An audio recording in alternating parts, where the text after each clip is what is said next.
मनोज जरांगेंचं आंदोलन आता पुण्यामध्ये पोहोचलेलं आहे। मुंबईच्या जवळ ते पोहोचलेले आहेत आणि पुण्यामधनं ही थेट दृश्य आपण बघताय। मनोज जरांगेंच्या स्वागताला मोठी गर्दी एकीकडे त्यांच्या समर्थकांची पाहायला मिळते आणि मोठ्या प्रमाणात कार्यकर्ते आंदोलक सहभागी झालेले पाहायला मिळतात। ही पुण्यामधली थेट दृश्य आहेत। आज त्यांचा मुक्काम लोणावळ्यामध्ये आहे आणि 2च दिवसात ते मुंबईमध्ये दाखल होणार आहेत। ही लाईव्ह दृश्य पुण्यामधनं मनोज जरांगे यांचं आंदोलन पुण्यामध्ये दाखल झालं।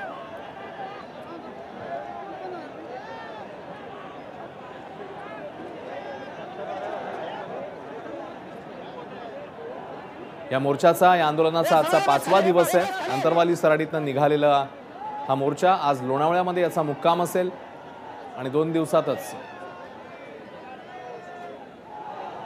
हे आंदोलक जे आहेत ते मुंबईत पोहोचतील। कृष्णा केंडे या पुण्यातल्या मोर्चाबद्दल पुण्यातल्या त्यांच्या मुक्कामाबद्दल अधिकची माहिती देतील। कृष्णा, आताची ही आपण ताजी दृश्य जी पाहत आहोत ती या ठिकाणी संचेती हॉस्पिटल शिवाजीनगरची आहेत आणि इथे मोठ्या प्रमाणावर मराठा जनसमुदाय एकत्र आलेला आपल्याला पाहायला मिळतोय। एक भला मोठा हार या ठिकाणी आणण्यात आलेला आहे। क्रेनद्वारे तो जरांगे यांचं या हाराद्वारे सत्कार केला जाणार आहे। चहू बाजूनं अक्षरशः समुद्र जसा माणसाचा असावा अशा प्रकारचा लोक या ठिकाणी आहेत। भगव्या टोप्या घातलेले आणि समुंदर को मिलने समुंदर आ रहा है अशा प्रकारचे अनेक बोर्ड या लोकांच्या हातामध्ये आहेत आणि आता आज त्यांचा जो मुक्काम आहे तो लोणावळ्यामध्ये मुक्काम असणार आहे। आणि आता जर आपण पाहिलं तर मोठ्या प्रमाणावरती मराठा समाजाची गर्दी आपल्याला पाहायला मिळते। एक वैशिष्ट्य सांगायचं झालं तर सकाळी 10 वाजता हा खराडी बायपास पासून ही रॅली निघाली होती। आता जर आपण पाहिलं तर केवळ 10 ते 15 किलोमीटरचा प्रवास दिवसभरात त्यांनी केलेला आहे। प्रत्येक ठिकाणी त्यांचं जोरदार या ठिकाणी लोक स्वागत करतायत। महिला आहेत त्या ओवाळणी करतायत, लहान मुलं आहेत ते देखील त्यांच्यात हात मिळवण्यासाठी ते प्रयत्न करतायत आणि हा जनसागर घेऊन जरांगे पाटील या ठिकाणी मुंबईच्या दिशेने रवाना झालेत आणि आज त्यांचा रात्रीचा मुक्काम लोणावळा इथं असणार आहे। मात्र अजून नक्कीच कृष्णा, जसं तू सांगतोयस मोठी गर्दी स्वागताला आणि एक भला मोठा हार देखील तिकडे आहे। मनोज जरांगे यांच्या स्वागतासाठी एक मोठी तयारी पुण्यामध्ये करण्यात आलेली आणि जसं कृष्णाने सांगितलं संध्याकाळच्या सुमारास पुण्यामध्ये हे आंदोलनकर्ते दाखल झालेत आणि हा आजचा मुक्काम त्यांचा जो आहे तो लोणावळ्यामध्ये। मात्र सध्याच्या घडीला घोषणाबाजी त्यासोबतच गर्दी देखील पाहायला मिळते। मनोज जरांगे यांचा मोर्चा आंदोलनाचा 5वा दिवस अंतरवाली सराटीतनं ते निघालेले होते आणि 2च दिवसात ते मुंबईमध्ये दाखल होतील। आरक्षण घेतल्याशिवाय आता आपण मागे हटणार नाही असा निर्धार त्यांनी केलेला आहे। वेळोवेळी ते तसं बोलून दाखवतायत आणि आता त्यांचं आंदोलन हे पुण्यामध्ये पोहोचलेलं आहे। ठिकठिकाणी त्यांचं मोठ्या प्रमाणात स्वागत होत आहे। कार्यकर्ते आंदोलनकर्ते मोठ्या संख्येने उपस्थित आहेत आणि आताची पुण्यामधली थेट दृश्य आपण बघताय जिकडे देखील मोठ्या संख्येने आंदोलनकर्त्यांची कार्यकर्त्यांची उपस्थिती पाहायला मिळते। आजचा मुक्काम त्यांचा लोणावळ्यात आहे, मग हे आंदोलन पुढे प्रस्थान करेल।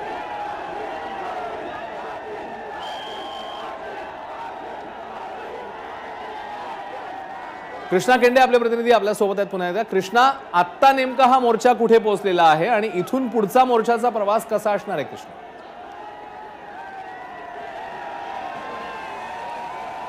आता ही आपण जे दृश्य पाहत आहोत ही दृश्य शिवाजीनगर परिसरातील संचेती हॉस्पिटलचे आहेत आणि मोठ्या प्रमाणावरती गर्दी आपल्याला पाहायला मिळते आहे। एक भला मोठा हार देखील आपण पाहिला। इथून पुढे हा जो मोर्चा आहे तो जुन्या बायपास मार्गे म्हणजे इथून विद्यापीठातून डांगे चौक आणि त्यानंतर पुढे हा जो रॅली आहे ती जुन्या हायवे मार्गे लोणावळ्याला पोहोचेल। मात्र अजूनही अश्विन या रॅलीला पिंपरी चिंचवड पास करायचं आहे, तिथे देखील मोठ्या प्रमाणावरती नागरिक उभा आहेत असं म्हणणं आहे। पुन्हा एकदा माझ्या प्रेक्षकांना सांगतो की सकाळी 10 वाजता खराडी बायपास पासून ही जी रॅली आहे ती निघालेली आहे आणि आता ही रॅली शिवाजीनगरला पोहोचली आहे।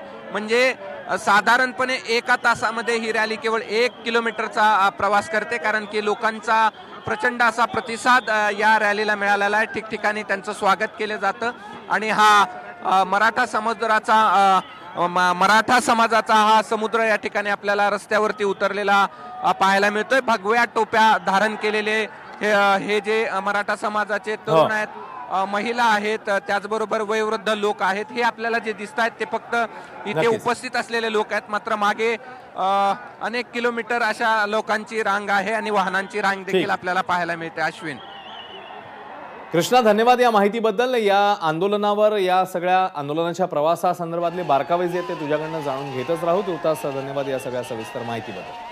किंवा जसं कृष्णाने सांगितलं, पुण्यामध्ये हा मोर्चा, हे आंदोलन आता पोहोचलेलं आहे आणि मोठी गर्दी आपल्याला पाहायला मिळते. त्यामुळे साहजिकच हे आंदोलन पुढे जाण्याचा वेग काहीसा कमी आहे. कारण जसं कृष्णा सांगतोय की ठिकठिकाणी जरांगेंच्या स्वागतासाठी मोठी गर्दी पाहायला मिळते.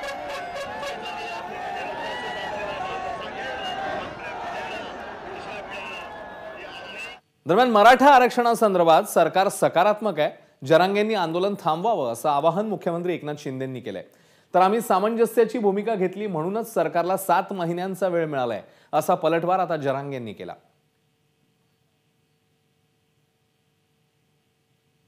सरकार काम मराठा आरक्षणावर करत नसतं तर आंदोलनाचा मार्ग एक आपण समजू शकतो. परंतु सरकार पूर्णपणे मराठा समाजाला आरक्षण देण्याच्या बाजूने आहे, भूमिकेतून आहे, तर सकारात्मक आहे. इतर कुठल्याही समाजावर अन्याय न करता हे आरक्षण देण्याचा निर्णय सरकारने घेतलाय, कायद्याच्या चौकटीत आणि टिकणार. त्यामुळे आंदोलन टाळलं पाहिजे, आंदोलन थांबलं पाहिजे. तुम्ही सामंजस्याची भूमिका घ्यायला पाहिजे. सामंजस्य घेऊन मग शांततेत चाललो. सामंजस्यामुळे 7 महिने मिळाले दिलेत. आता सामंजस्याने शांततेत चाललो. मुंबईला यायला सगळं दुनिया येते, आम्हालाच का विरोध यायला, आम्ही शांततेत चाललो. एबीपी माझा, उघडा डोळे बघा नीट.